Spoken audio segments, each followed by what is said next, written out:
Hello students, welcome to R K unique study centre. আমি রাজু, তোমাদের বন্ধু ও স্টাডি কোচ।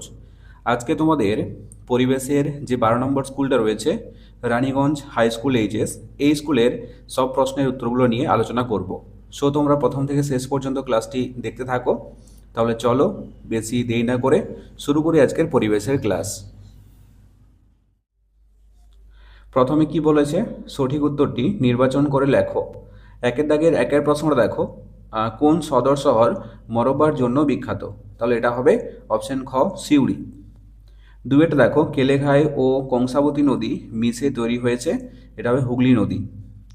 তিনেরটা কি বলেছে, কাকে গান্ধী বুড়ি বলা হয়? আমরা সকলেই জানি মাতঙ্গিনী হাজরাকে। চারটা দেখো, বিলুপ্তপ্রায় মাছ হলো, এটা হচ্ছে সরপুঁটি। একে দাগের পাঁচের দেখো, জমিতে গোবর ব্যবহার করা হয় কি হিসাবে? এটা হচ্ছে জৈব সার হিসাবে।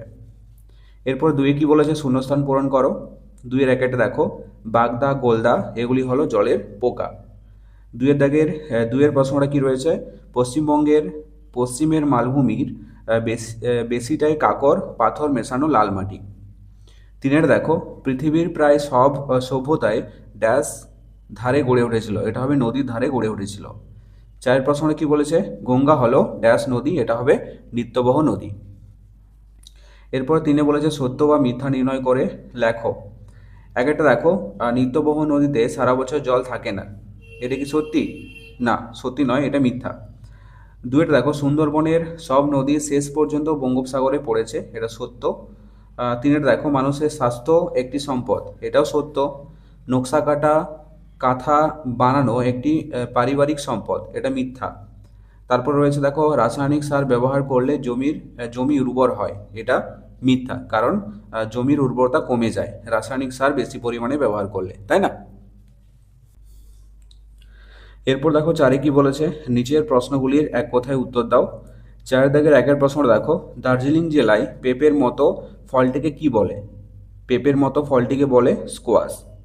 তারপরে দুয়ে দেখো, আগে কীটনাশক হিসাবে কোন পাতা ব্যবহার করা হতো? এটা হচ্ছে নিম পাতা।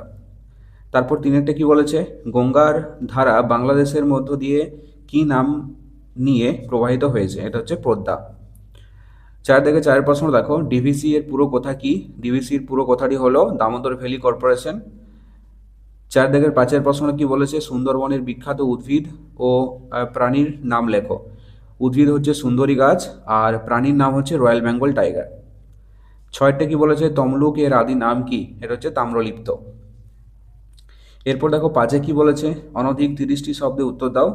পাঁচের দাগের একের প্রশ্নটা কি বলেছে, নদীমাতৃক সভ্যতা কাকে বলে? তাহলে এর উত্তরটা দেখো, পুরনো দিনের কিছু কিছু শহর আজও দেখা যায়, সেই সব শহরে মানুষ ইটের বাড়ি বানাতো, যেমন হরপ্পা সভ্যতার বাড়িঘর, সেগুলো পোড়া ইট দিয়েই বানানো হয়েছিল। আগুনে পোড়া ইট ঘরবাড়ি ছাড়াও পথঘাট বানাতো ইট দিয়ে। নর্দমাগুলোও ইটের হতো। জল ধরে রাখার বড় বড় চৌবাচ্চাও ইটের তৈরি হতো। জানো, সেই পুরনো যুগে নদীর ধারেই সভ্যতা গড়ে উঠত। নদী ছিল তাদের মায়ের মতো, তাই ওই সব সভ্যতাকে নদীমাতৃক সভ্যতা বলা হয়। এখান থেকে এতটা পর্যন্ত লিখবে।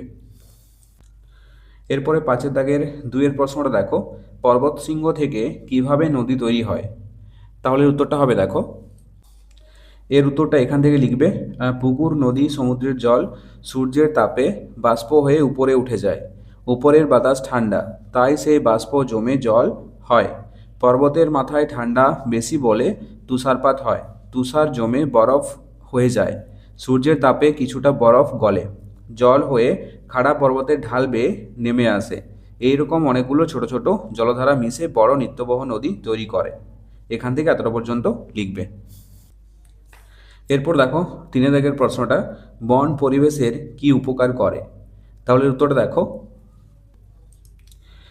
উত্তরটা এখান থেকে লিখবে, বনের গাছ আমাদের নানা কাজে লাগে। দরজা, জানলা, টেবিল, চেয়ার তো আছেই। গাছের ছাল থেকে মশলা হয়। আবার এখান থেকে লিখবে, ছাল থেকে ওষুধও হয়, দড়ি তৈরির আঁশও হয়। পাতা লতা থেকে থেকে ও থেকেও ওষুধ হয়।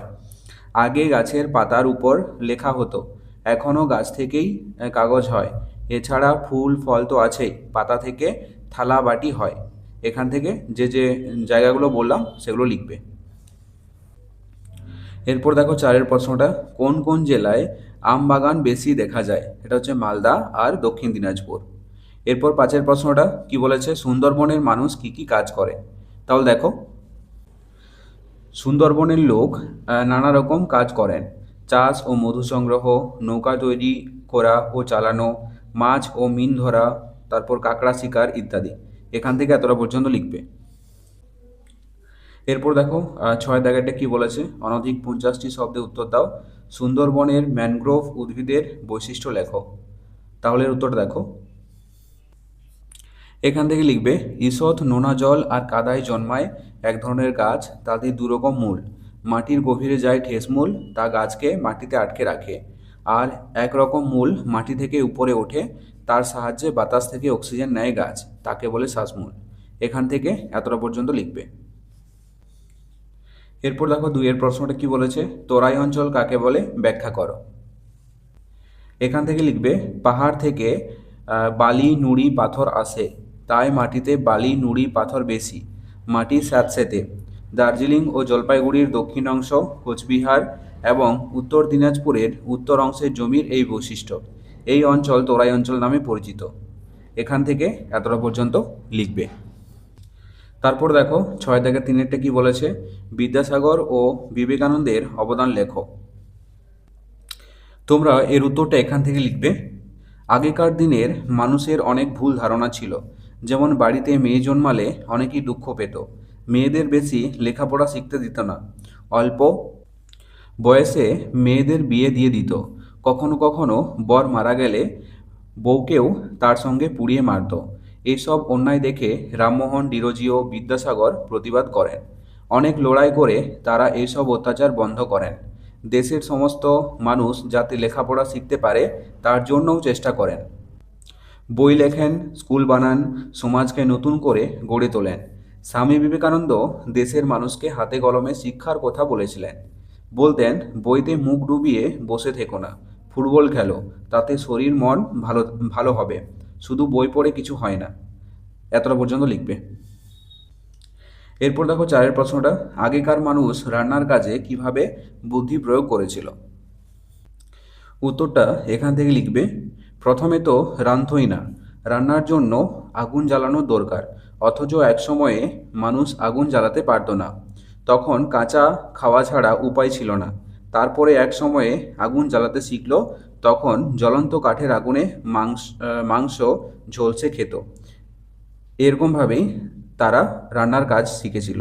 ঠিক আছে, এখান থেকে এতটা পর্যন্ত লিখবে। এরপরের প্রশ্ন দেখো, হারভেস্টার কি, এটা দিয়ে কি করা হয়? দেখো, আমি উত্তরটা বলছি, তোমরা একটু শুনে শুনে লিখে নাও। হারভেস্টার কি? যে আধুনিক যন্ত্রের সাহায্যে ধান কাটা বা ঝাড়া হয় তাকে বলা হয় হারভেস্টার। আরেকবার বলছি, যে আধুনিক যন্ত্রের সাহায্যে ধান কাটা বা ঝাড়া হয় তাকে বলা হয় হারভেস্টার। এটা দিয়ে কি করা হয়? এটা দিয়ে ধান কাটা ও ঝাড়া হয়, তাই না? তাহলে এগুলো ছিল তোমাদের প্রশ্নের উত্তর। ক্লাসটা যদি ভালো লেগে থাকে তাহলে অবশ্যই একটি লাইক করে দিও, আর যদি তোমরা নতুন হয়ে থাকো তাহলে অবশ্যই সাবস্ক্রাইব করে রাখো পরের ক্লাসগুলি পাওয়ার জন্য। তাহলে চলো, দেখা হচ্ছে নেক্সট কোনো ক্লাসে। ততক্ষণ পর্যন্ত বাই বাই, টেক কেয়ার।